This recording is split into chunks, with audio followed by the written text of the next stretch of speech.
S'il vous plaît. Pour le groupe Liberté et Territoire, Frédéric Dumas. Merci, Monsieur le Président. Merci bien sûr au rapporteur, parce que si on connaissait un peu les grands principes de ce droit, votre rapport nous a permis de découvrir un univers extrêmement complexe. Donc merci encore. Donc le droit international humanitaire a fêté le 22 août dernier les 150 ans de sa création. Un triste anniversaire pour ce principe universel, tant les atrocités liées au combat ont gagné en intensité, autant que les violations de ce droit régulièrement dénoncées. Pardon, je suis désolée, mais c'est compliqué pour moi. Les nouvelles formes que prend la guerre, les nouveaux espaces qu'elle investit et les nouveaux moyens qu'elle utilise forment des enjeux nouveaux et complexes pour le droit international humanitaire. Le terrorisme, la cyberguerre ou l'utilisation d'armes téléguidées en sont les exemples non exhaustifs, comme vous l'avez rappelé dans votre rapport. Ratifié par 180 États, on peut le considérer comme étant quasi universel. Mais comme l'a soulevé mon collègue et mes chers collègues, on a du mal à écouter notre collègue. Merci. Merci. Il y a un décalage total, évidemment, entre les mots et les déclarations, les conférences et évidemment les actes. Si depuis 2002, des instruments sanctionnent la violation de ce droit, sont apparus, ces systèmes ne semblent pas avoir donné beaucoup de résultats, alors même que les sanctions inefficaces et difficiles à mettre en œuvre sont difficiles en œuvre, si l'on en juge les propos du Conseil de sécurité de l'ONU tenu en août 2019, ainsi que votre rapport, bien évidemment. Le deuxième enjeu majeur pour le droit international humanitaire est d'appréhender l'enjeu du terrorisme.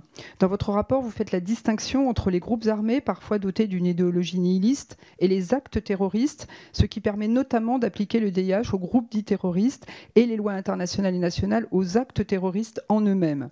Cependant, le rapport du Comité international de la Croix-Rouge d'octobre 2015 démontre que la qualification même de terroriste au groupe armé entraîne un lourd problème d'applicabilité du DIH, notamment quand des actions qualifiées comme telles sont licites au vu du DIH. Selon le CICR, cette qualification peut pousser les groupes en question à ne pas respecter le droit humanitaire. L'autre problème que peut poser le CICR est qu'il confine les conflits armés non internationaux au territoire de chaque partie, ce qui veut dire que l'intensité du conflit armé sera examinée en fonction de chaque pays qui subit ce conflit pour déclencher l'applicabilité du DIH. Cette prise de position du CICR peut largement empêcher la lutte contre des groupes d'armées terroristes, notamment parce que leur action est régionale. La position du CICR nous oblige donc à nous interroger à ce titre.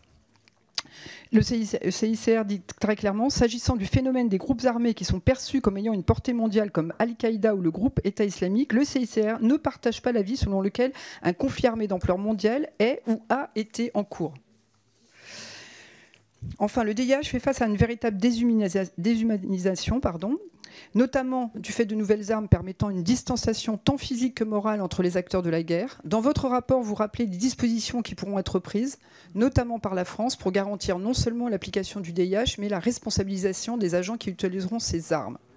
C'est à tous ces défis que le DIH doit répondre aujourd'hui, dans un contexte, vous l'avez rappelé, où le DIH est de plus en plus connu et de moins en moins respecté. Alors moi, ma question est la suivante. Mon collègue a demandé quelle était la priorité, mais est-ce que la priorité, ce n'est pas la réponse profonde, donc de mobiliser tous nos moyens pour permettre aux populations, aux citoyens, de vivre décemment, d'éradiquer évidemment la précarité et l'insécurité, parce que sans ça, effectivement, on ne pourra jamais vraiment appliquer le droit international humanitaire.